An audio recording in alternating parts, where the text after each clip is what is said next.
Hello and welcome to another episode of Mind Ki Baat, where we discuss the part that really matters, your mind, or specifically mental health. I am your host, Shardul, and in this episode, we'll discuss one other major mental illness, which most people haven't heard of, at least in my opinion, in India. I hadn't till a couple of years ago. Our episode is focusing on OCD this week, which is Obsessive Compulsive Disorder. I feel like a lot of people don't know what OCD is. It stands for Obsessive Compulsive Disorder, not Obsessive Cleaning Disorder, nothing to do with cleaning disorder. It is a chronic and long-lasting disorder in which a person has varying degrees of uncontrollable and unwanted intrusive thoughts or urges. You can't see OCD. So it really gets to me when people say like, well, I don't see you anxious, I don't see you depressed, I don't see you doing things multiple times. So that can lead to lots of hand washing. It's categorized as one of the top 10 most disabling disorders by the World Health Organization for a Fear of getting sick and more of a fear of yourself being dirty or unclean. Well, painting my nails. Oh, if you don't paint your nails 5 times in a row, somebody's gonna kill you. Imagine being forced to think about your greatest fear every second of every day and having no willpower to stop. This is a News Laundry podcast, and you're listening to Mind Ki Baat.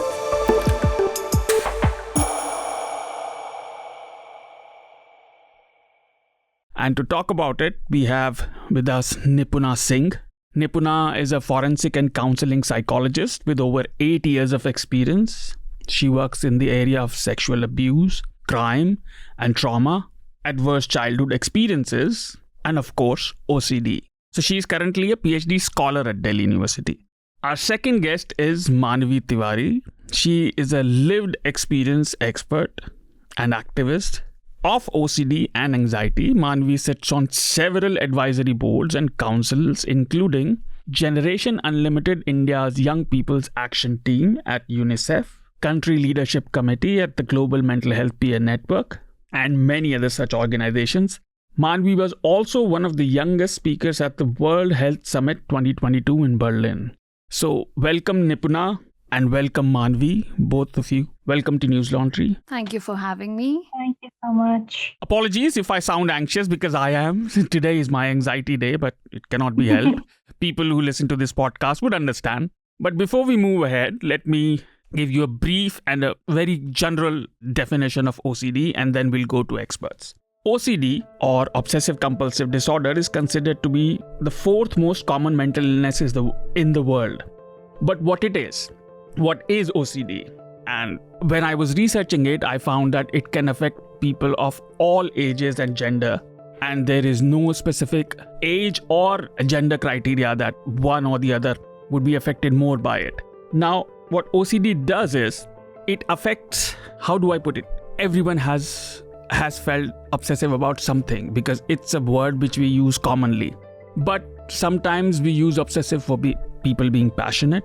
Sometimes people being just too careful. I mean, who hasn't checked their own work twice or thrice sometimes just to be sure?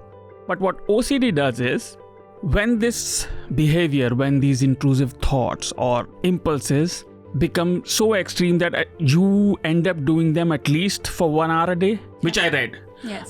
When I opened the Mayo Clinic definition, it said that any person who is facing OCD, who's living with OCD, they do anything to mitigate their behavior or just to reduce their stress.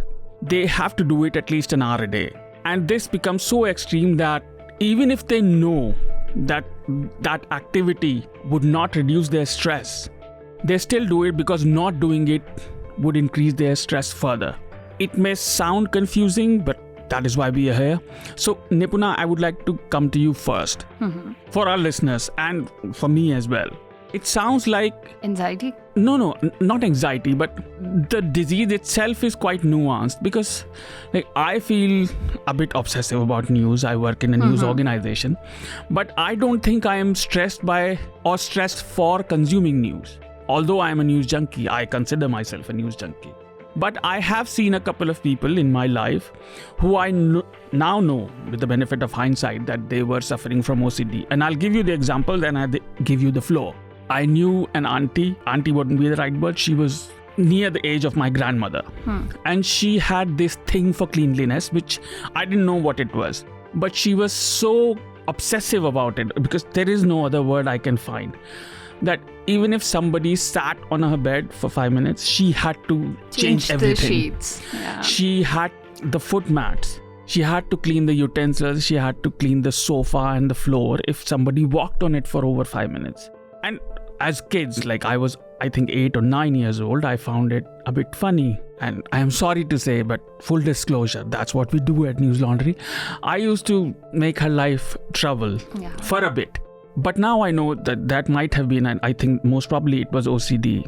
So please, if you can, and if it's easy for us to understand, explain it to us. How does that work? How it happens? See, when we talk about OCD, we divide it into two basic things. The first is obsession and the second is compulsion.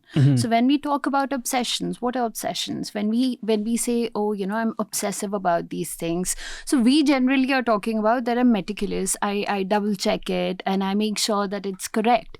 But here, when we talk about obsessions, we are talking about involuntary, recurrent, intrusive thoughts that pop up in your head, and these are generally quite unpleasant. They are stress inducing, they are distress inducing, they're anxiety provoking, right? For example, one of the most common manifestations of OCD is related to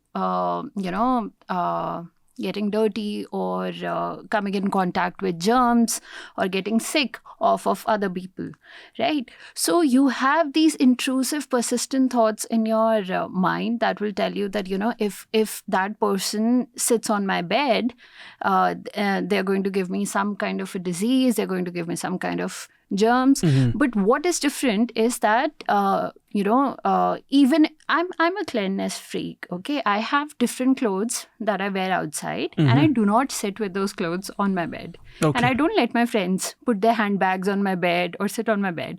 They know this. But this is not a situation that causes me so much distress, even if they sit on it. I'm not going to probably change it. I'm not going to like it, but I wouldn't change it. Yeah. But a person who's suffering through OCD would not be able to contain their anxiety, would not be able to deal with it unless they do something about it. So the entire notion of managing their distress at this point of time goes out of the window. And what happens in a lot of cases is that with obsession, they develop compulsions as well. And these compulsions are ways to deal with the anxiety caused due to obsessions. Right. So this is why I said that even the definition is a bit nuanced, at least in my opinion, for my thick brain. Because like you said, even if we don't do that thing which we like I like to keep my stuff on a specific place, like keys and everything has to be on a specific spot in my house so that I can find them even if it's dark. But if it doesn't happen, that won't cause me, some kind of pain internal or, just too much anxiety that it's almost impossible to bear. Yes, but that's going to happen with somebody who's suffering through OCD. Okay. And that fear of stress brings compulsiveness, or the compulsiveness comes from within? Or are they just... It's not necessarily overlapping. Okay. But it can be a vicious circle. So there are, cases where people might have just obsessive thoughts and people might just have compulsive habits, or it could be a mixture of both. So it's not necessary, but it may happen that one may fuel the other. Yes, especially when there are both. It is a cycle. It is a process that instigates the other one. So if I feel that somebody has, I've shaken hands with somebody and I think I'm going to catch some germs, what am I going to do? I'm going to disinfect my hands. I'm going to wash them repeatedly. So if I touch my phone, I've read news that, your phone is as dirty as a toilet. So that's dirty. Yes. So I need to go wash my hands again. And then I'm going to think that, I've kept my phone on the desk and I've touched the desk. So you're going to disinfect that. Right. So what happens is that sometimes you have, and this is a very rational outcome. If you think that you have germs on your hands, if you are dirty, if things are not clean, you're going to, go disinfect it or wash your hands or clean the table or whatever. But sometimes these compulsions could be unrelated. They could be bizarre. They could be, strange. For instance, if I am anxious that, while driving, I'm going to hit somebody, right? So for me, I might have compulsions where I have to go out, check my car, check whether all my tires are working. If I feel, I drive for half a kilometer and then I have to get down again and check again that, I haven't hit somebody. So compulsions could manifest in such manners as well, which have nothing to do with, a rational outcome at that point of time. So rationality goes out of the window. I mean, that's... Not every time, but in a lot of cases, yes. Yeah. So before I go to Manvi, one other question. We gave examples of cleanliness, mine and yours.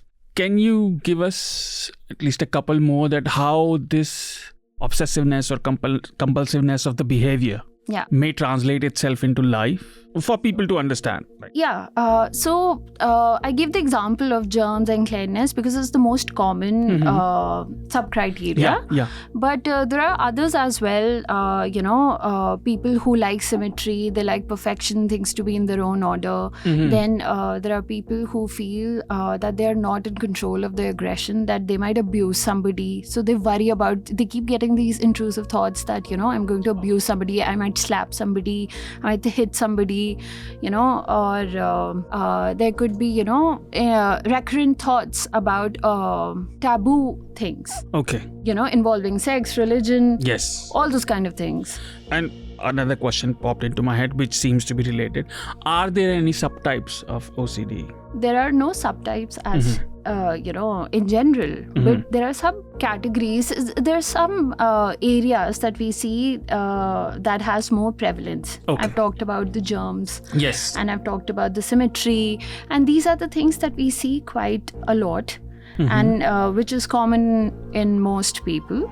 But there are other ways it can manifest, but it's not that prevalent. Okay. Thank you. And Manvi, I would like to come to you now. Listening to what we have heard from Nipuna, for me, it sounds I think the word I'm searching for is daunting. It can be quite daunting if you live with OCD, because if you don't do something which you feel compelled to do, you're going to be stressed out. But if you keep doing it, a lot of time is going to pass by and, you are going to alienate people, because that's how people are, at least in my opinion.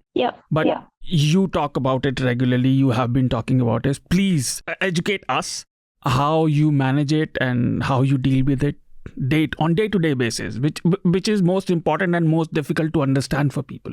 I think, like when Nipuna said everything perfectly, I think. But speaking from lived experience, I remember my therapist telling me that one of the main things, I asked her that a lot of times people are like, a lot of people started to tell me that you're doing this because of your OCD. And I told them that, no, this is not because of my OCD. So people kind of started to classify everything, as an outcome of my obsessive compulsive disorder. So one thing that my therapist always said was that, if it's giving you anxiety, that's one criteria. And if it's meddling with your daily life, like it's giving you this much anxiety that it starts to meddle with your daily life, then that, is OCD. That was just a snippet. For the full podcast, head over to newslaundry.com. And while you're at it, don't forget to power the work we do by subscribing to News Laundry and paying to keep news free and independent. The subscription model is something that keeps News Laundry afloat, but we need hundreds of thousands of people to completely transform the news ecosystem. So you pay for news, so it serves you. So click on the link with this video, subscribe to News Laundry and pay to keep news free, और गर्व से कहो मेरे खर्च पर आज़ाद है खबरें.